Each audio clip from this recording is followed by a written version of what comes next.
3.3. Ganda din ito, no? It's installed by the friends. O, kita nyo, busalsal na agad yung mga perch. So, tapos, because of the coilover jacket, look, ang dami ng kalawang. So, that's just, weeks of installation with that kind of coilover jacket.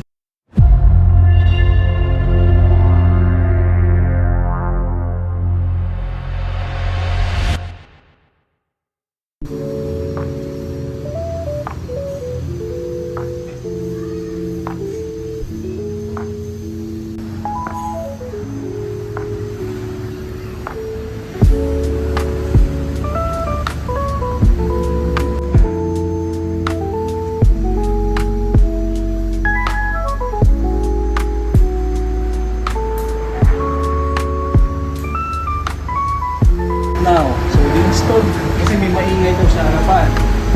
So, pag lumiliko, may maingay. Plus, di-install a coilover jacket. Hindi na natin i-mention kung anong brand. So, yan, makikita nyo muna sa harapan. I've been saying na talaga, so look,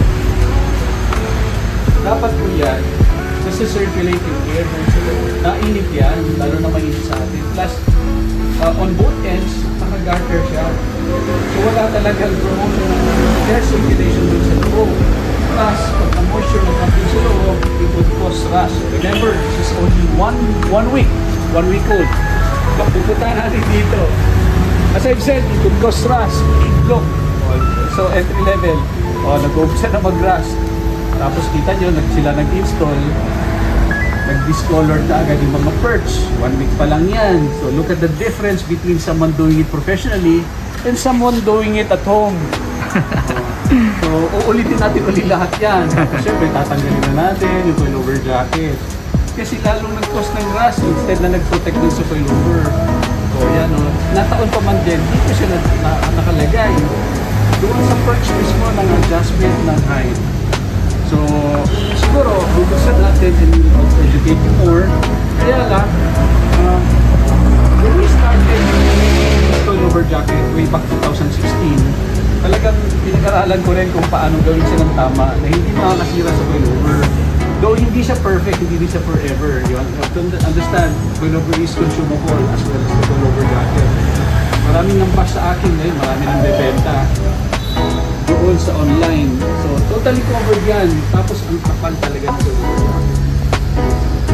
So, kung titignan nyo, doon sa loob, and that, so this is only a 1 week old. Look at the color. Black po yan. It was na ng rust. So, imagine those guys who have installed it for more than a year. Okay? This is based on what, This is based on actual. Kasi 1 week na lang yung coilover. Okay? So, i-adjust natin to dahil may maingay. Thank you!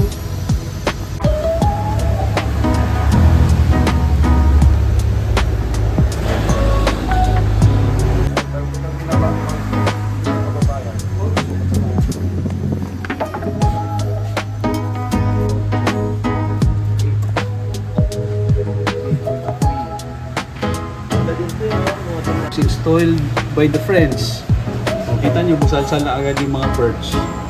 So, tapos, because of the coilover jacket, look, ang dami ng kalawang. So that's just, weeks of installation with that kind of coilover jacket. Kasi makapal siya masyado, tapos totally covered. So it meant na nag-trap lalo yung moisture doon. Imbis na nakabuo yung coilover jacket, nakasama pa. Okay? So hindi ko lahat ng coilover jacket pare-parehas. Diba? So ito maingay, adjust natin ulit. Ulitin natin yung ginawa ng mga magkakaibigan. Sila. Yan naman si, Hindi ko pa ginagalaw. Hindi pa nga dapat yung mahigpit.